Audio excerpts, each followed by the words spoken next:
Welcome to the Real Estate Investing Podcast, where we help you unlock your potential freedom through land investing, real estate investing, and entrepreneurship. Hey everyone, this is episode 157 of the Real Estate Investing Podcast, discussing trading money for time to scale your land business. I'm your host, Daniel Apke, joined again by my brother and business partner, Ron Apke. Before we get into the show, let's go over a question from one of our featured Discord members. Today's question is from Dan. Dan asked, what is the first step you take following a signed purchase agreement? Really good question, Dan. And it sounds basic, but it's not because that is important to do this properly. And I think without a doubt, Daniel, it's just getting your due diligence started. Maybe even before that, acknowledging it to them. So if you're talking about the first step, like if someone texts you in a purchase agreement and you talked to them 24 hours ago, give them a call, say thank you, talk to them, like let them know you're getting the process started, giving them assurance that not necessarily the deal's going to happen, but you're moving on it, you received it, all that. I think that is the number one thing. And then getting into your due diligence. Absolutely. And then right after you acknowledge that, get into your due diligence, start analyzing the land. Ron and I always preach, don't do too much upfront due diligence until you get the purchase agreement. You get that purchase agreement, that's like the green light to do all of your due diligence and really dive deep into that property. Other than that, let's get into today's show. Today's topic, trading money for time to scale your land business. Ron, what does it even mean trading money for time? What does that mean? And start with a basic example, not land related. That's just, something at your house, maybe mowing the grass or something. Yeah, I mean, it's outsourcing something essentially with money. There are other ways to do it, but if you're talking about like just in your everyday life, like you own a house, it takes you, like you said, mowing the grass. It takes you 2 hours to mow the grass every week. Okay, I can spend 2 hours. Like that's the value of my time. Like that's how much it costs is 2 hours of my time. Or I can spend 50, 60, whatever it is, $100 for someone to mow the grass. So you are trading, you're receiving that time back and trading $100 for it. And in the very basic levels of it, that's what it is.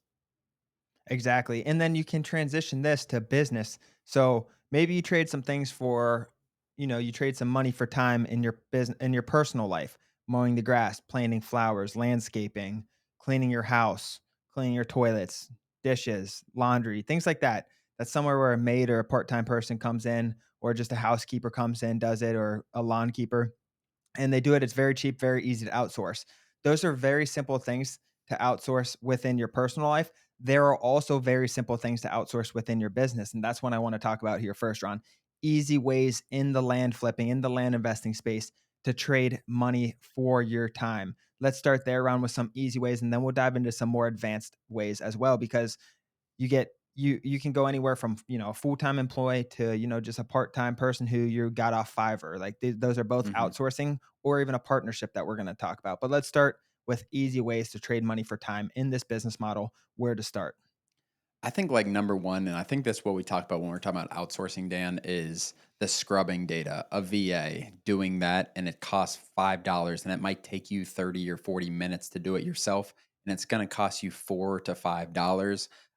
That is the place I tell everyone to start when they're in that position. And some people come into land in that position already. Like, I don't want to do this. I don't want to spend an hour on my time. Like, yeah, maybe you do it a couple of times because you want to learn the process yourself, but after that, like outsourcing some things in the land business, and we have people in our program that are doing it very, very quickly. And they're kind of learning alongside that person almost that they're outsourcing to. So that's the first thing I think, Dan, is scrubbing data. Use anything that a VA can really do, related, where it's just plug in numbers, whatever it is. I think that is the first thing that is a very repeatable task. Yeah, and scrubbing data is one of those things. It does take a decent amount of your time if you're sending a lot of mail as well. That's something so easy and so affordable to outsource. And, most of these things take a little upfront work. Maybe you have to make a video on how to scrub data. Maybe they already know how, whatever it is, you got to hire the person, you got to find the person. It takes some sort of effort up front, but then two, three, four times later, it's saving you so much time and you're just exchanging currency, right? You're trading your money for their time in return. The second thing I want to talk about, Ron, scrubbing is a great one, is a phone service. People are still answering their phones. There's more efficient ways to do that, especially with the blind offer method, Ron. There's a phone service that we use is Pat Live, and that's where I kinda wanted to start too. If you guys are getting a lot of inbound leads, one of the first places, because that takes a lot of time and it disrupts your day and it's random and most of it's hate. It can be I don't wanna say a complete waste of time, but it can be an inefficient use of time, Ron. Yeah, I mean, with these phone services, guys, you're paying $1.50 or so per minute, and they're on the phone. I don't know, you have 15, 20 minutes a day maybe, and that clears up a ton of your time. And then what you can do at the end of the day is stack these sales calls. So opposed to you having to answer these calls randomly throughout the day and maybe it stops a really important task that you're doing, you have Pat Live, you have an answering service answer your phone calls. And then at the end of the day, you have 10 calls you got to return. Maybe you get 5 purchase agreements, you have interested sellers, whatever it is, and that's gonna chop up your day really well, opposed to answering phone calls all throughout. You never know when the phone is gonna ring. You never know when you're gonna get a quiet minute. Um, I think 100% phone service is one of the first things. Because what they do, they answer the phone, ask a few questions based on what you want them to, and then submit a form to you. And Yep. you review that form at a specific time, maybe twice a day, maybe at 1 o'clock and 5 o'clock, and make your calls all then and stack them instead of getting a phone call at 9:15, then getting one at 10:20, and then getting one at 11:30. You know what I mean? And you're just coming sporadically, throwing your whole day off when you're not even in front of your computer or anything. So they answer, they submit it, boom, pops up. If you're using our CRM, the land flipping CRM pops over to your leads in the CRM, and you can review those notes in the map rate link and all that stuff. So that's a really good one as well. The last one I wanted to talk about, Ron, for easy ways to trade time for money, that's a newer service, was pricing. And pricing historically has been one of those things where it's one of the most time consuming topics, or one of the most time consuming things you do in this business model. And it's also one of the most valuable things you can do in this business model. And we've always preached, become an expert at pricing and sales, become an expert at pricing. We've always preached that over and over again. But that's also something you can outsource, whether you outsource it through a full time employee, a partner, uh, a part time employee, whatever it is. There's another easier option in my mind to outsource that now that Ron and I are introducing. Do you want to talk about that for a minute, Ron? Because this is like, let's first talk about the historical ways to Yeah. outsource pricing, and then we can get into the newer ways. Yeah, I mean, like you said, like hiring someone, um I mean, hiring someone's probably the main thing or having a partner, all that stuff. Having a partner, you're significantly like that is a big, big cost if you have a partner that's coming in, just whatever it is. But hiring someone is probably the most not common because it's very uncommon.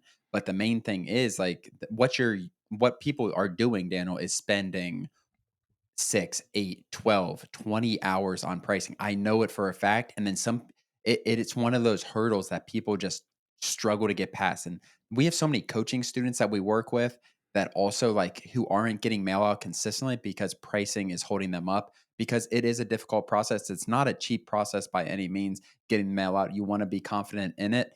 And it is a significant time commitment. It is probably for the first 6 months of your land business, if you're doing it traditionally pricing yourself, it is going to be the most time intensive thing, in my opinion, Dan. Yeah, I completely agree, and it's one of the hardest things to overcome and become an expert at too. And there are salespeople coming in the game who don't want to have to price. They don't want to look at Excel. They don't want to do all this. They see all of our modules. We got like 3 hours of modules on this in the program. They see all that and they're just like, I don't want to do all this. I have the money. I have the resources. I want to focus on sales. I can't find a partner and I don't want to hire someone full time. And that's where Ron and I came up with the new pricing for you. It's a done for you, all inclusive program to where you just submit your data to us. We'll scrub and price it with our data team using millions of blind offers and testing over the years, Ron. And that was really my goal, is just to create more freedom for other people. And that's why we created that product, Ron. It's just it limits, or it eliminates the need to learn pricing for those who aren't an expert in that matter or don't want Mhm. to do it or don't want to put that initial time. It's really, really minimizes upfront hurdles, I think, to get started. And there's so much margin, Dan. Like that's the thing. Like there's so much margin in our business that yeah, it's going to cost a little more, but you're like we said, you are trading money to get your time back, to scale your business through other things. And that's why we came up with this. It's something people have asked us a lot and I've always just kind of like it's too time intensive for myself and everything. We now have a very, very trained and groomed person in terms of like pricing. He is a data analyst. He's a mechanical engineer background. He's got a master's degree, and he's been doing this for quite some time in terms of working with us.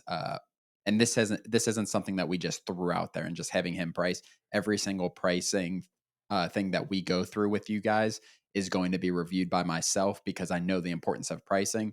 But again, this is another option, trading your time, trading your money to get some time back, to do more important things and scaling your business or whatever you want to use your time on. Exactly. Okay, It's well, it's let's get to it's for kind of the people. I mean, a lot of people come in with money, but they don't want to learn every aspect of the business. They know sales, they know how to sell real estate, whatever it is, and that's kind of who it's for. Like we have a lot of people like that, or it's for those people who have been doing this 6 months and they've had success. They've made 100, $200,000, and like I got to cut this out. I'm not ready for a full time data analyst, but I can outsource this. Well, that's the thing. What we're getting into next is hiring. It's more difficult, but it's also very scalable in a sense to where it's so much upfront work. It's so much upfront management. It's so much upfront risk because you don't know if it's going to work out or not. You got to hire the person, you got to interview them. It's a lot of work, but it can be very scalable. So, the first way we talked about were kind of easy ways to trade money for time, our pricing service, scrubbing, phone service, things like that. Another way is hiring actually full time or part time employees. Ron talked about a virtual assistant. You can get a virtual assistant to scrub, post your properties, maybe answer some emails, whatever. You can have one full time, even. That's a really good option. But there's also other positions like transaction coordinator, sales, pricing and analytics, like we just talked about, that our service is offering. You can get a full time person to do that. Those are really good ways to outsource, but it's also I wouldn't do it too early because you wanna have a sustainable business and know what you're doing before you just start hiring people and telling them what to do when you don't know what to do. So those are more advanced options, I think, Ron, hiring. Yeah, for sure, and it's a long process, and it's gonna be more time intensive at first for you because you got training, you got management, all this stuff that you need to learn those first couple hires. So it's a lot of learning on your part. There, it is time intensive. Hiring it itself is time intensive. Like hiring and finding candidates and interviewing, all that is very time intensive, but it is an upfront time commitment for a long term time savings. And in the long run, hiring someone is trading your money for time. And when I talk about hiring for sales, I'm talking about acquisitions and disposition. So actually acquiring the property and selling the property on the back end. Yep. And that's a position you could even have a part-time person doing that potentially. I know some, or you could have a partner that's good at one thing and not good at another thing that's kind of making up for your skills and traits. But that's what the last thing I wanted to talk about, Ron, is partnership. So you can either go into the business with a partner like we did, Ron. We went in, we both started the business at the same time together. That's really, really common between husband, wives, father, son, mother, daughter, whatever it is. You see that a lot, or just friends. That happens. That's probably the most common way. The second way to do that is actually going through your business. Someone else is going through their business, land business, and then eventually you cross paths in our community or whatever, and you talk and you become partners that way. So that's more of like an external one. You learned each other from the business model and from networking or whatever. That's another way. But that is outsourcing because ideally they have a skill or trait that you don't have, Ron, that can immediately impact the business.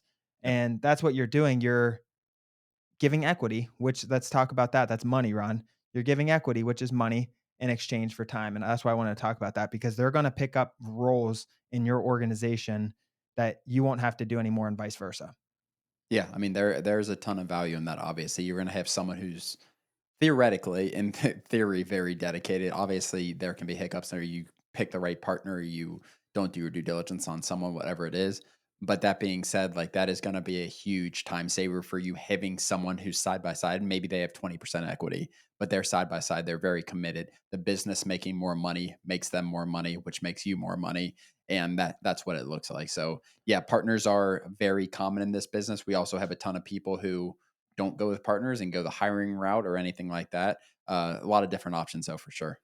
I was talking more like 50-50 partners, but yeah, you can split like if they're both doing a I was business thinking and if someone didn't come in at the same time, like I think it's yeah. not necessarily ridiculous, but if someone's been in this business grinding for 4 months, solve some issues, like they're gonna have to have an unbelievable skills. There's just no really reason where they deserve 50% of the pie unless they have some experience in this as well. Right, and I meant, like, because usually what happens is They're what we see, growing they're together around the same separately. journey Yeah, together yeah, yeah. almost, and they're like, "Oh, you've been doing this for 16 months, 18 months. I've been doing this for 18 Yep. months. We both have closed 10 deals or more, know what we're doing. You're really good at sales, I'm really good with numbers. Let's partner up," and that's ideal. That makes a ton of sense. Partnerships are the probably have the most upside in terms of growth potential, but it's also the riskiest, because what happens if you get in a partnership where they're not pulling their weight? What happens if, like Ron said, someone has been in it 4 months and one person's been in it 18 months and they want equity, it doesn't work out. You give away, say you have a $2 million business, you give away 20% equity, and it's in my mind, it has the most potential, but it's also the riskiest.